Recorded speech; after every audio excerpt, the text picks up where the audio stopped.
With us on the phone from Cascade Policy Institute is John Charles. John, how are you? I'm doing very well, Bill. Thanks. Long time no talk. We've had Steve on, but you and I haven't talked for a while, I don't think. Have we? Well, I'm glad to be back on. Yeah, thank you.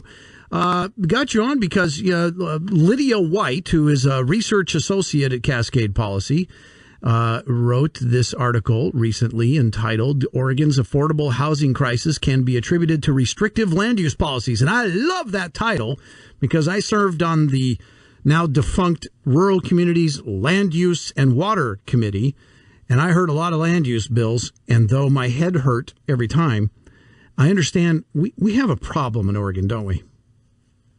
Well, we have multiple problems. Yeah, well, okay.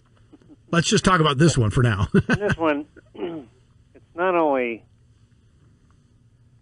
the physical problem of providing shelter for people, there's an attitude adjustment issue that needs to happen. And that is that for the last 45 years, the state policy approach has been to treat land as, to treat Oregon as some kind of island economy, like we're Manhattan in New York, and we have a shortage of land. Of course, we don't. Only about 2% of Oregon is urbanized. If you fly over the state, you see basically there's nothing but land. So raw land necessary for housing or offices or anything should be a really cheap input to the development process because we have such a surplus of land. But the miracle of government planning is that they take things that are naturally abundant and through regulation make them scarce. Whereas the miracle of markets is they take things that are scarce or don't even exist and make them abundant and cheap. So there's no reason for raw land to be a scarce good in certainly Oregon cities, which could easily expand beyond their boundaries, if allowed to, but that's very difficult. But even aside from that, when there is land, you have all kinds of other regulatory problems typified by this example recently in Portland, where the city is buying some property on Powell Boulevard, and they're going to convert it to an so-called affordable housing, or actually public housing project. And this is a mayor's priority, but they acknowledge almost in passing that it's going to take them 2 years just to get the permits. So don't expect anything soon. No. I'm thinking, well, this is the mayor's priority, and it takes 2 years just to run the gauntlet to get permits. What would it be like if you were a private investor and what you wanted to do was politically incorrect? How long would that take you before you even can pour any concrete or cut any wood? Okay, that is an attitude problem. That should not happen. Let me play devil's advocate for just a moment here, John. When you talked about there's plenty of land in Oregon. Okay, and you're flying over Oregon. Yeah, but 79% of it is east of the mountains and barren. Here in the valley, there's not a lot of land. I've heard that argument. What would you say to that? It's just false. A lot is a relative term, but there is plenty of land in the Willamette Valley, and we have scads of farmland, and of course the state system is all about limiting urban development to protect farm and forest land. Well, farm and forest land doesn't need to be protected from its own landowners. We have a surplus of both of those things. I mean, if there's one thing that people who are involved in agricultural commodity production know as a reality of their life, is that they are constantly facing surpluses that drive down prices.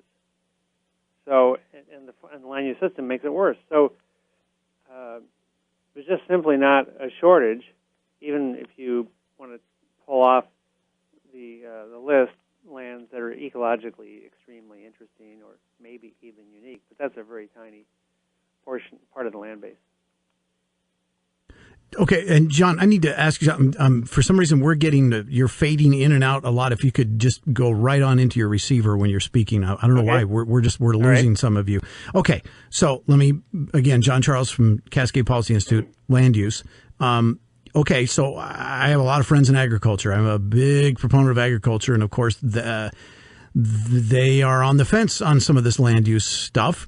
They understand what you just said. On the other hand, they do not want the encroachment of suburbia upon their land. So what do we say to them?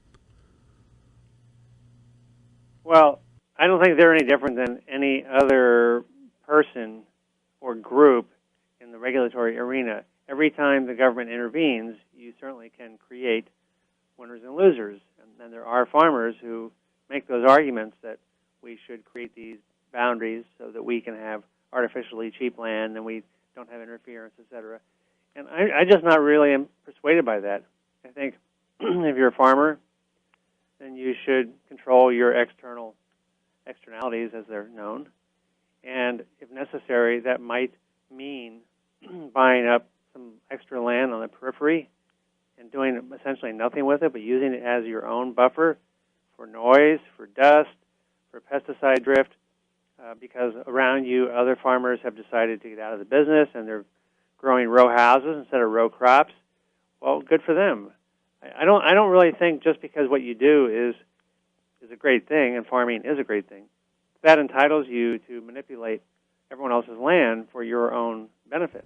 Yeah, and I would agree with that. I've always said that, look, if I live out in the country and my next door neighbor decides to build Disneyland, it's their land. Build Disneyland. But not in Oregon. It's kind of not their land, according to these land use laws.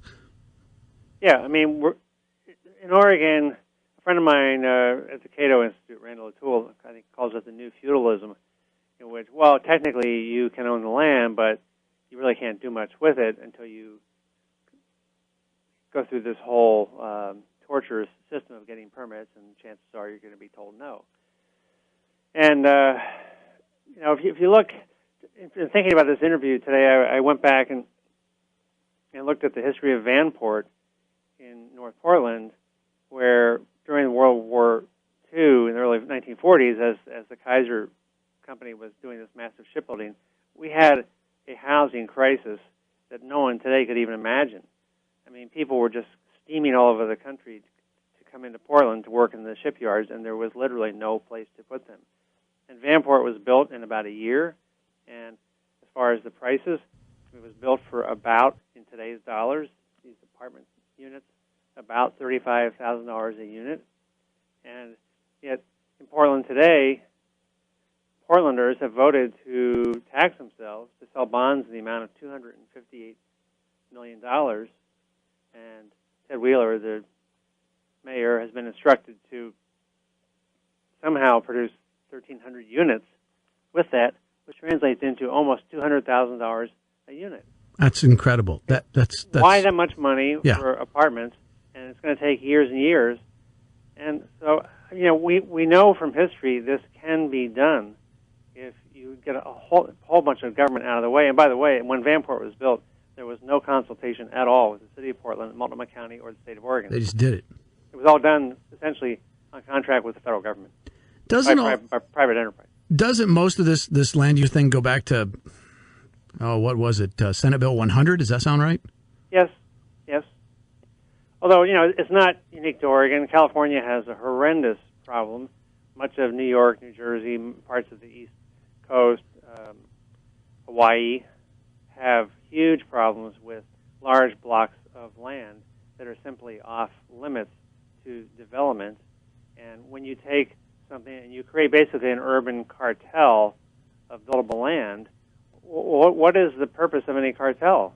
It's to drive up the thing being limited. Right. So if you're making land expensive, you're not going to build moderately priced housing, especially when you add on system development charges and a lot of other regulatory delays. And that's Oregon's problem, is that we create too many barriers and we punish landlords, including with eviction restrictions and now inclusionary zoning that's allowed. And inclusionary zoning is simply a fancy phrase for forcing developers of a certain size. I think in Portland it's 20. If you're going to build 20 units or more, you have to build some of them, a portion of them, I think 20%, at a loss. Yeah. If you want more of something, if you put a gun to the head of potential builders and say you have to sell these at a loss, you're not going to get more. You're going to get fewer of them. No, they're going to run away. All right, so let's be about solutions. What would be the solution, or is there a simple solution? Is it very complicated? Well, it is certainly complicated, and it's certainly true, as my land use planner friends like to remind me, that in a place that is popular, as Portland is, as Salem, Eugene, many Oregon cities are popular, where you have net in-migration, that's a good thing to have, but that also, by itself, puts upward pressure on housing. You know, I'm sure that if you want to move to Detroit, there's a lot of land available well inside the city limits because there's been a net out-migration for years. Well, that's also true.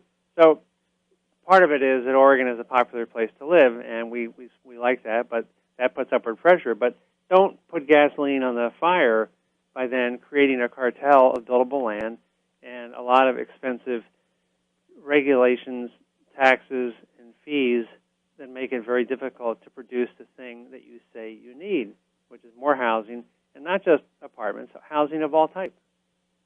So for the person that's listening right now, it's just, this is where I need to, where the rubber hits the road. There are people listening right now that are dealing with rents that are going through the roof, housing prices that are going through the roof. Part of that is just the market. I understand that, but there is a shortage of homes and apartments and places to live. I know because I hear from the people all the time, in both jobs that I have. Right. What do I tell them to help them? Well, if you're talking about to people who are outside of politics, I guess you should tell them they better get involved in politics and contact legislators and city council members and everybody who is in the process to say we have to allow markets to function in the same way that something that used to be scarce and not even available, like a smartphone, there are now plenty of them and you can get them cheap because we've allowed private enterprise to work. And it's the same as going into Fred Meyer. If you allow private enterprise to work, you can get lots of things at moderate or even cheap prices. We have to return to those principles with housing, whether it's apartments or single-family homes.